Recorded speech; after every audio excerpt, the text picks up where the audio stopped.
Welcome, Mark, from Davos, Switzerland. And it was good to see you recently, and I appreciated your hospitality and love everything you do there, which we'll talk about here.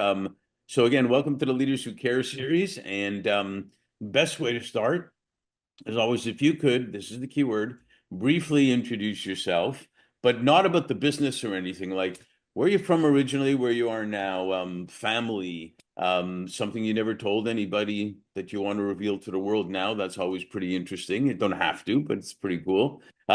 Share a little bit. So I was born in Canada. My Yes. parents come from South Africa. I grew up in England. I've lived in San Francisco, Los Angeles, and Boston, as well as the French Alps and Paris.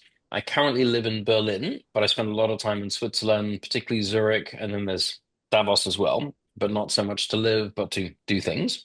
Mhm. Um, I did my PhD work in collective intelligence and crowdsourcing, but I was a terrible, let's say, academic.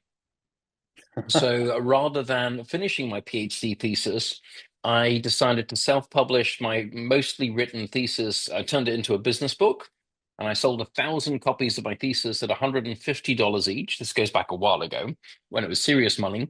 And so that meant at the age of 25, I didn't have a PhD, but I was earning 3 times more money than my professor. So yeah, so it's something that not a lot of people sort of know. But then, yeah, so I'm just having a more entrepreneurial mind. Uh, I like fixing things and coming up with stuff. Just like I've got to play with my brain. Well, experiences are as much education as academic education. Doesn't make one better, worse, wrong, right? But they are real, and I do like that. And success is, we should be happy with success as we define it, however we define it, Yeah. and which is getting into a whole mental health subject there. But the best we can be should be great to make us happy in whatever we do. So. So I'm reminded as you say this about sort of intention, experiences, and let's say setting expectations sort of right. So I used to travel a lot. I mean, I was based in Boston, and I would be on an airplane every 3 days, quite literally 3 days. And I would get upgraded all the time. I was once traveling with one of my colleagues, and I watched him completely freak out and lose his mind because he didn't get upgraded. At that time, I thought, well, okay, and then I didn't get upgraded either. We're going to sit next to each other. So I then thought, well, sure, I could get angry, but if I look at him, his whatever veins are throbbing, he's upset, but he didn't pay any extra money for the ticket. So he doesn't really deserve the upgrade. So it's nice that he thinks that he deserves it. But to be honest, the people that are paying for the expensive seats, they deserve it. So right now, I will then temper my expectations. I'd also realized, and I must have read something that said, look, or no, I don't remember what it was. I was speaking to people about going to fantastic restaurants, and I discovered that the people that critique fantastic restaurants tend to have a miserable time because they're looking for things to be wrong rather than enjoying the moment, the feeling, and the atmosphere. And so the critique people would like pay a huge amount of money and just get very annoyed because this one thing had just a tad too much whatever Right. herbs, oregano in it. Yeah. Whereas for me, if I set my expectations slightly above zero, then it means I'm happy almost all the time. Well, you can be a little bit more even above zero, but I agree. First world problems, they may call it, and things Yeah, of that nature. And gratitude can play a big play in how you are in that respect. And yeah, you don't have to be. You're not. It doesn't mean you're not successful, or you don't have to. You can't be happy if you're not the famous athlete or the famous actor or the famous politician yeah. or whatever. You're great if you did your best, and you're great there. And I find a lot of that comes from when we were kids and teenagers. There's a big thread of there, and I work. I know somebody very well who does a lot of work with kids, and from birth to three. He's working on helping parents from birth to three. This amazing foundation of knowledge that kids pick up, and foundation of their whole everything Mhm. that kids pick up. And I'd like to hear a little bit what you were like as a kid or a teenager. Were you organizing people then? Were you doing a lemonade stand entrepreneurship? Were you in reading, sports? What were you like? So I was the eldest of four kids. Hmm. And so with 11 months between me and my brother, and then a sister, and then the younger one was a little bit younger. So one thing, as I'm reflecting on my life now about who I am and where I'm from, is that generally parents, particularly the mother, will need to invest the most amount of time in the child that needs it most. Mm. It's very rarely the eldest. Right. So that means that for me, as the eldest, and I was pretty much, I mean, I was the least important one pretty much almost immediately because there was a younger one and always a younger one coming in. This meant that I was pretty much, at least to my mind, left to myself, and I could do what I wanted to go do and whatever I found interesting. So nobody was trying to look after me, or because also when you have four kids, I mean, even if you want to invest all of your effort in one, you've got four, so it doesn't really matter. So that meant that I could do what I like doing. So I like reading. My father played chess. I picked up playing chess, and I ended up playing chess very well. Oh, I cool. just found it interesting. Yeah. Um, I then ended up being my much more entrepreneurial. So I had my first whatever money-making business when I was 6 years old. I was a school. It was a puppet show inside the primary school. My mother had bought some felt, and so me and one of my school friends, we sort of been at my house and we made these puppets. We then persuaded the school to allow us to take over a classroom. I remember we made a little poster there. We charged kids about 5 cents or 10 cents to come in, and it was so good that somebody literally peed their pants. Well, I hope it wasn't And you.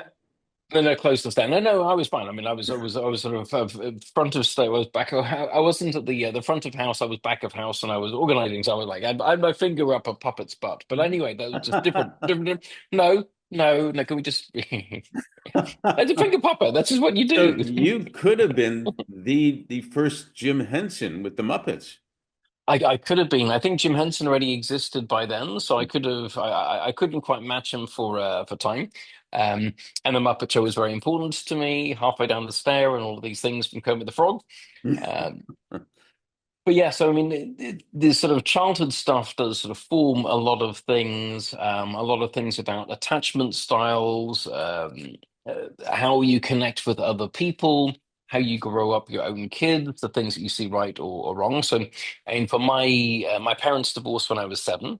Hmm. And then my father sort of moved to a different part of town and then moved countries. And so, therefore, when I grew up, I had very little like a father role model in my actual life.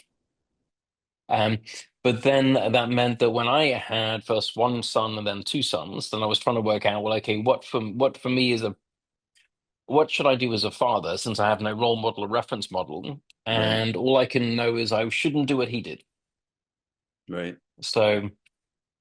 Now, what I ended up doing, as one example, is that when my youngest was 11 years old, I'd looked at the World Economic Forum report on the future of work, and that had a list of skills that would be needed in the future of work. Well, I went through those skills like creative problem solving, complex problem solving, creative thinking, Oh, empathy in the workplace. this is at 11? Oh, well, this was when he was Oh, 11. he was I 11. was, Sorry. Right. yeah, I was a bit older than that. So I was the father figure. And so I was then working out, well, I could actually write a course for my kids on learning these skills because I wasn't taught any of these skills formally in any education setting, and that includes go up to PhD level. Well, So I wrote a course, and it used to be 10 minutes to walk to school. And so there would be, let's say, 26 modules on critical thinking. 10 minutes to teach, getting there, and then pick up on the way back, 10 minutes reflection and embedded knowledge. And then it was laddered up, next one, next one, next one. And it worked quite well. So now, 18 years old, studying physics at university, totally happy, friendly nerd, always good. so it's fascinating because God knows we need more critical thinking extraordinaire right now in the world. And so even going through your education and as you say, even as a father, but even before as a father, were you envisioning this entrepreneurship? Were you envisioning how you can solve things? So when I was 7 years old, I remember writing an essay about what I wanted to do when I grew up, and I wanted to be a businessman because I had a typo in it. I remember it. It was like a gold star being peeled off. Um, when I was a teenager, I remember my mother asking, "What do you want to be?" And I said, "I want to be in business." And I remember my mother going to the kitchen and pointing at a bucket and a sponge. And she said, well, then you could be a window cleaner. Because if you want to be whatever, the CEO of a business, well, you can get started. You can be the CEO, head of marketing, head of sales. Just do it. Hmm. So, but that at least gave me the lesson. So, like, hey, maybe I should be a little bit more specific about what it is that I want to go do. Um, I did already know that I didn't really want to work for anybody else. When I did my PhD, I was part-time working at Intel and just looking at how the corporate world worked. It's just like, I'm not going to fit in. So I then was, when like, finishing the academic education, I was moving straight into a world of doing consultancy, doing paid for research. For me, was just, I'd rather have my own business. But then it turns out that I wasn't very good at it when I started. Even though I did business school in the UK, they didn't teach me cash flow. So I basically almost went bankrupt in the first 6 months because they didn't teach me about, yeah, cash flow. If you spend more than you have, even if the money's coming in, if you haven't sent an invoice, you go bust. So that was a huge wake up call for me as a whatever 25-year-old. I employed two or three people. I had to fire them all because I can't afford your salaries. I had to negotiate with the bank to give me a line of credit. And then I negotiated with myself to say, look, within 12 months, I will pay back all of the money that I owe. I will then have at least 10K in the bank and money coming in. And if I don't do that, I will give up and become a consultant for somebody else. And that was a lot of motivation for me. So I changed my behavior pretty much the next day. And I managed to achieve my goals within 10 months because I was very motivated to not work for somebody in some big consulting firm. Sure. It's interesting. Um, our first jobs type of thing, beyond being a kid, like you went to Intel, you were at GM Europe, I think, for a bit too. Yeah. And that it's probably a great way to start because it either tells you one or the other, which one you like really quickly. And so you kind of caught the founder bug early in your lifetime, wanting to be an entrepreneur. Was that the particular time that Idea Dollar began? Is that what you're referring to, or was Idea Dollar later? So Idea Dollar was later. So what I did then was that I created a lifestyle business. So there's lifestyle business and real business. Real business, you employ people, you have debt, and your employees got paid and you don't. Real business. Hopefully it worked. Exactly. Lifestyle business. You go to Cancun. It's a product development retreat, and it's an expense. Lifestyle business, different Right. type of business. So I started with the lifestyle business. In fact, the first name for my business was Turrell Consulting and Research, because people in that sort of academic world would name things after themselves. I was quite horrified when I got the phone book. These were days when actual phone books existed, and my name had been shortened in the phone book to be Turrell Cotton. Because they're obviously consulting and research. Right. Okay, so I thought, okay, I They can't be couldn't that then. afford just to put an S there. Yeah, exactly. Please, come on. So, I ended up like during my PhD work, I've been looking at how different companies were using technology in different ways, and I coined a term imaginatique, Hmm. meaning applying imagination to technology. And I thought that's a good name for a company. Yeah. At the time that my girlfriend partner was German, I also liked the look of a K, so I called the company Imaginatic. And so Imaginatics started off doing my bits of consulting and research. But then at a certain point, I decided to build product because I couldn't see consulting scaling. I was obsessed about scaling things, nonlinear growth. Hmm. And then when I created a product set called Idea Central about ideas, and then that ended up creating a spin-out company called Idea Dollar, which had a virtual currency and that was buying people's ideas over the internet. Well, 99.com ahead part of one. Great fun. ahead of your time. Ahead of your time. Were there any accomplishments at Imaginatic that stood out for you or stand out for you? So, I mean, imagine that team. In the end, I did an IPO on the London Stock Exchange back in 2006. So that's not bad. Yeah. Our first bit of outside capital was going public. So that's quite a rare achievement. Yeah. We won the Queen's Award for International Trade in the United Kingdom. Got to meet the Queen and various princes and other stuff. So it was quite cool. Um, that also got me on the World Economic Forum radar. But Yes. what I actually enjoyed more was actually seeing what was being done with our technology. So I was sort of pioneer of collective intelligence and crowdsourcing systems. Hmm. And it was amazing looking at how like putting a lot of behavioral science into technology meant that we could persuade good or even mediocre people to target their brain power at addressing problems that were worthy for companies to do something about. And it could be, I remember Kellogg's was saying, how do we cut out weight from our packaging? Because every 1% of weight that we can cut is worth globally this much CO2 and this much cost. So, do you have any things? And the reason why I mentioned the great and the mediocre people, sometimes the people that they weren't the top of the food chain, these were whatever supervisors, they did good work and a good job, but they weren't whatever head of R&D. They would have some observation to say, well, why do we glue it on four places when we could just have stronger glue and glue it on two places?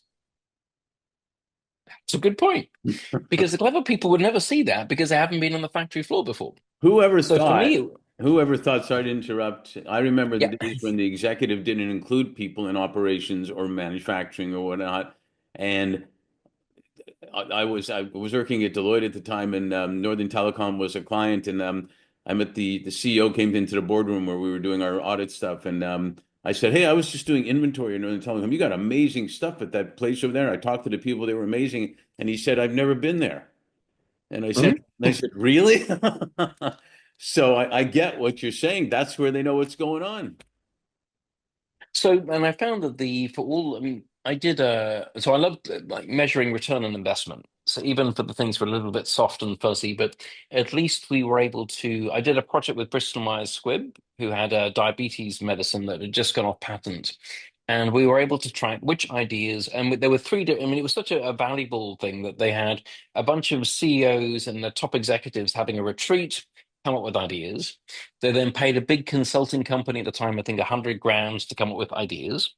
And then there was our pilot project of our brand new technology called Idea Central, where people were offered, I think the winning idea would win a $50 AT&T gift card, which was not usable outside of the US. Just so that we, and after that, there were 500, there were some hundreds of ideas generated across all three. Some 20 of the ideas were picked out to be developed. 10 of them got implemented, and they added $200 million to the launch revenue of this brand new product. Fantastic. All of the ideas that were good came from our system, not just like some, but all of them. All of the CEO ideas, total crap, because it turns out if you're having a meeting with executives, like we should sell more drugs to people who need them underlying. Okay, I mean, like, I understand as head of marketing that you're what? Whereas the like one of the winning ideas had the use of celebrity sufferers that came from our system, so that it goes back now sort of several years, many years. Hmm. And then another one that came out was somebody from German who'd been working at Germany, German Merck. They'd had this testing vehicle for diabetes that would drive around sporting things. This then became a tricked out Winnebago that would go to all kinds of sporting events in the US, and they could measure how many prescriptions got like so. There were all kinds of things. I just became fascinated about understanding data, how people used it, and I just became curious about all kinds of stuff, just lots of stuff, and still curious now, thankfully. Yeah, no kidding. We got to keep curious. If we lose curious, we lose a lot. You know the well, it's I know you won that WEF Tech Pioneer Award, and I guess that Yeah. was an impetus for, I'm assuming, to join WEF at that point and stuff, right?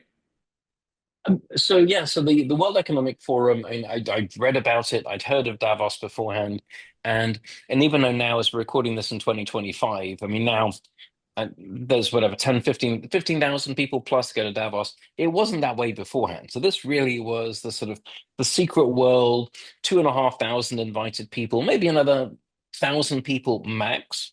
um, it felt as though the whole place was super secure and everything else. So one of our clients actually nominated us. I think it was Pfizer who nominated us, and we didn't even know that we were nominated, and we certainly didn't know they were going to win. And then when I got this sort of nomination thing through for this Tech Pioneer, would I like to apply? I have to give them money.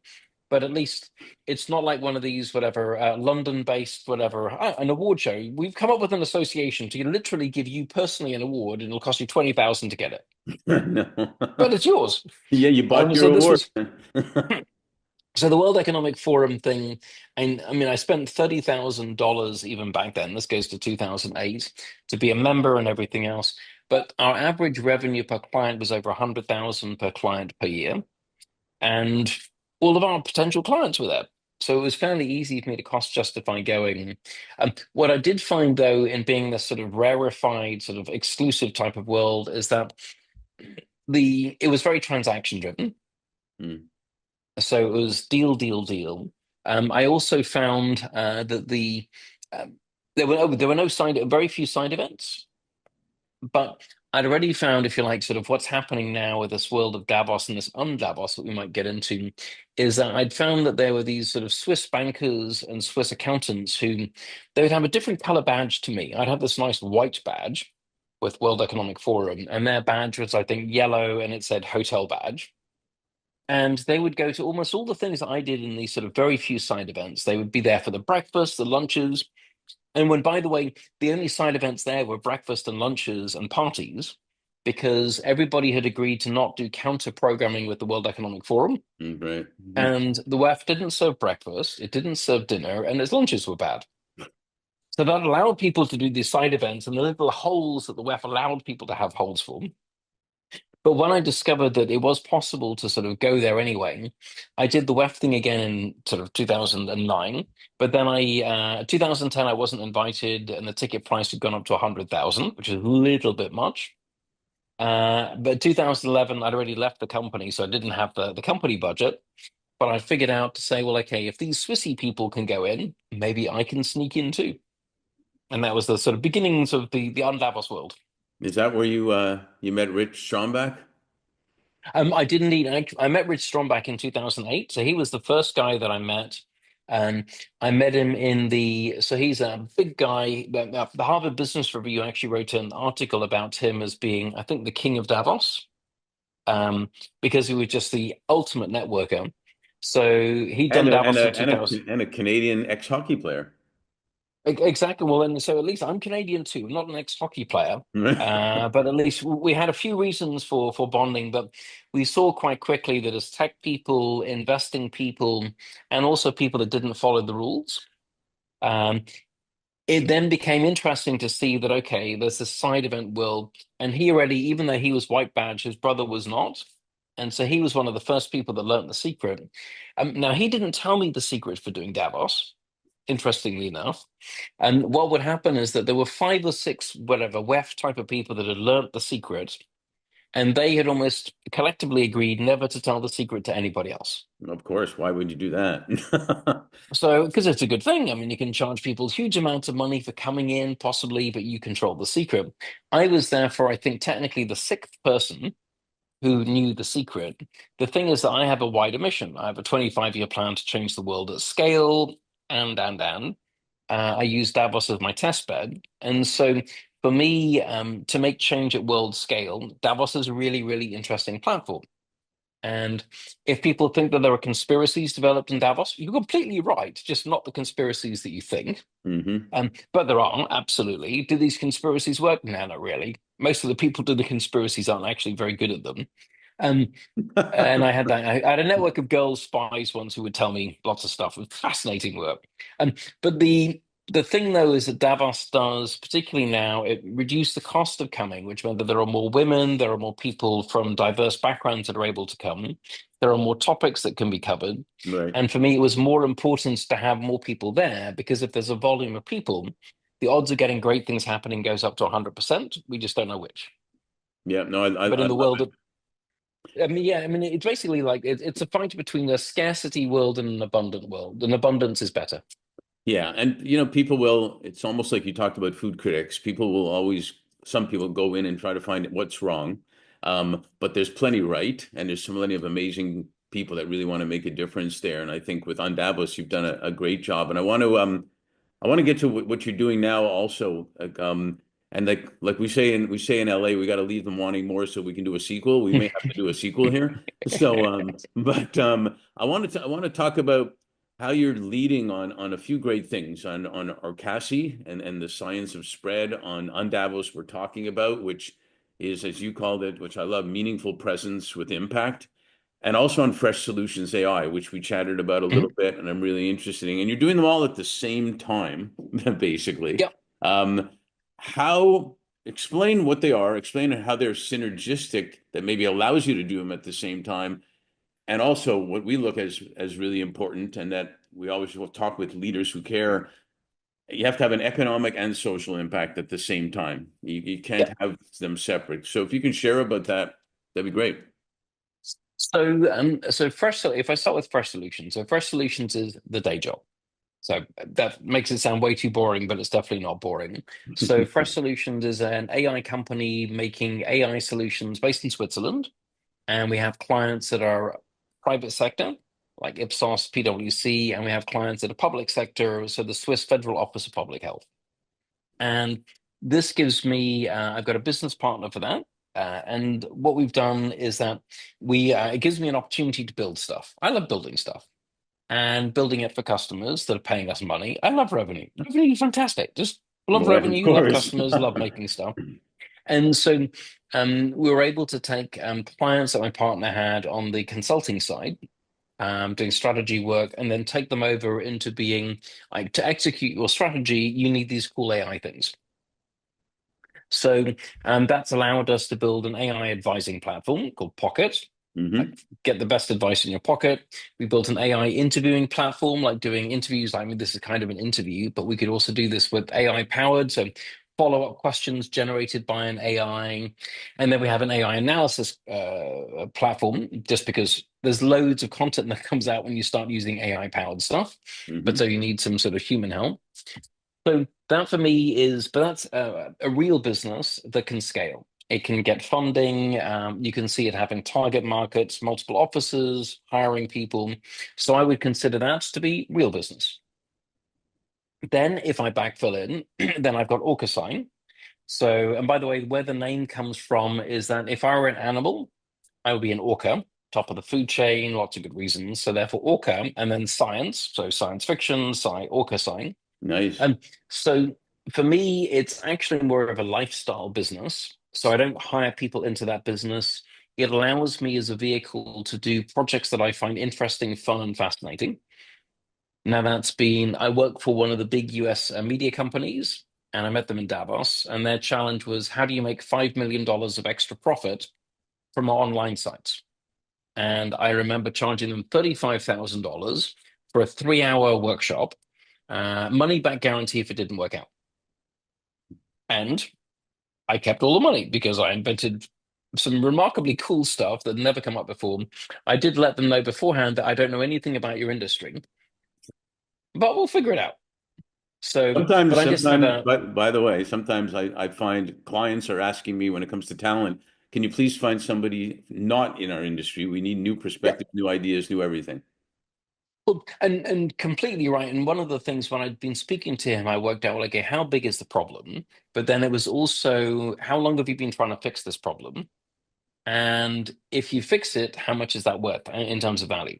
And so it turns out they've been trying to fix it for 3 years. They'd already lost two executives because they'd failed to do it. So this is a hard problem. Right. In that case, brilliant. But it also means for me then is I have different toolkits that I would use to solve problems like that. So that means, okay, I can't use any of the easy things. I have to use this and this and this. So that was intellectually great fun. It doesn't really scale because you're looking for whatever, lots of one-off projects. What I'm doing with OrcaSign now is that things that I build that don't sit into Fresh Solutions because they're not that type of thing, they live within OrcaSign. For example, the most widely used app in Davos is called Davos Week. And Davos Week is like timeout for Davos. So there's like literally over 1,000 side events in there. And the only way of navigating this is obviously to have a keyword search and say, I'm interested in leadership, I'm interested in sustainability, and I'm interested in robotics. Right. Well, there'll be an event on that.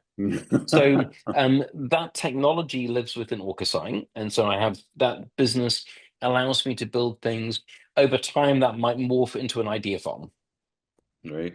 because So, then I spin things off. mhm. And then there's unDavos, which is another thing, um, which is so unDavos is a community fundamentally, and now it's not anti-World Economic Forum.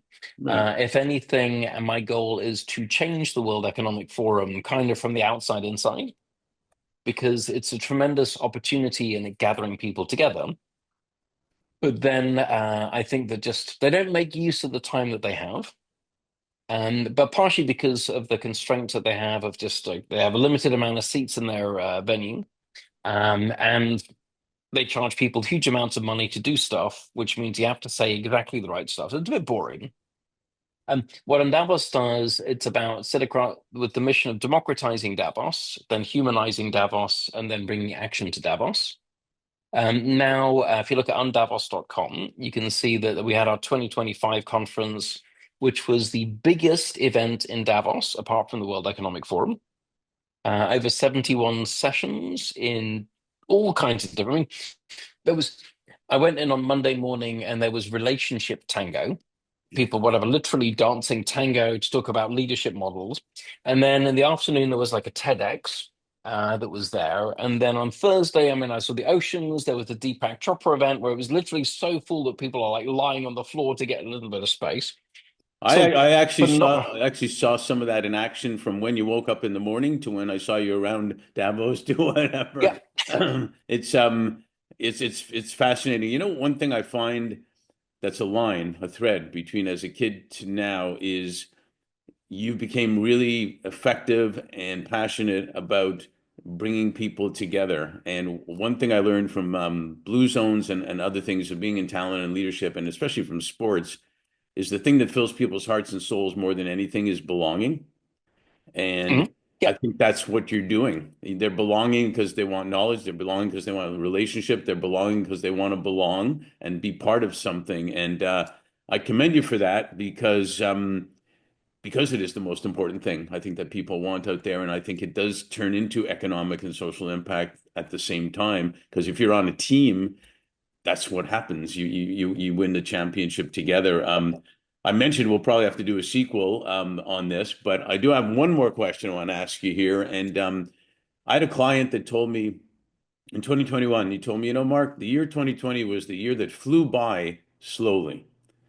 And I thought that was kind of brilliant. And we still kind of feel like it was yesterday and years ago all at the same time. Um, Mhm. with that said, we're already in 2025 now, as the time flies is an understatement, or time zooms would be more appropriate right now. um, what are you most grateful for, and what are you most hopeful for? Oh, let's see. I think I'm quite pleased to have this human body because it means I get to experience whatever you humans people do and everything else, and they can do all kinds of fun, crazy, interesting stuff. Are you an alien in a human Oh, body right absolutely. now? No, Or oh, absolutely. I'm made of light. I'm visiting your planet. good to meet you. The sort of intergalactically, we're still perplexed about why you named your planet after dirt. And our thing is go before they kill all the animals is pretty much what we have on the list. But yeah, but that also helps me to disassociate somewhat to whatever, the vast amount of oddness, craziness, and other things that take Well, place. you do know, Um, I gotta throw this in. You do know that aliens have started to realize because they come down and they look at us and they see that we're feeding the dogs, we're taking them for walks, we pick up their poop when they poop and all that stuff. They think that the dogs are in charge. um, I think cats would beg to differ. They would. Yeah, There's always but another yeah, story. yeah. But anyway, sorry, And go by the ahead. way, Grateful by and the way, hopeful.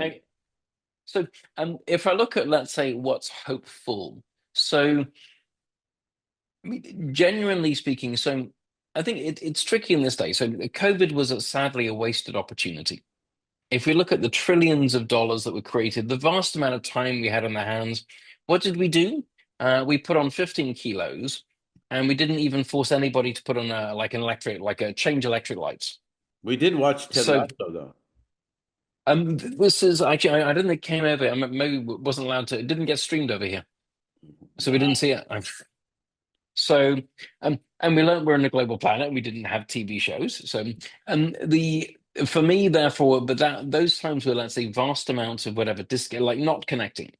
So it was, I mean, what I'm pleased about was that at the back end of this thing, the lesson that we learned wasn't that we shouldn't touch each other or we shouldn't hug each other.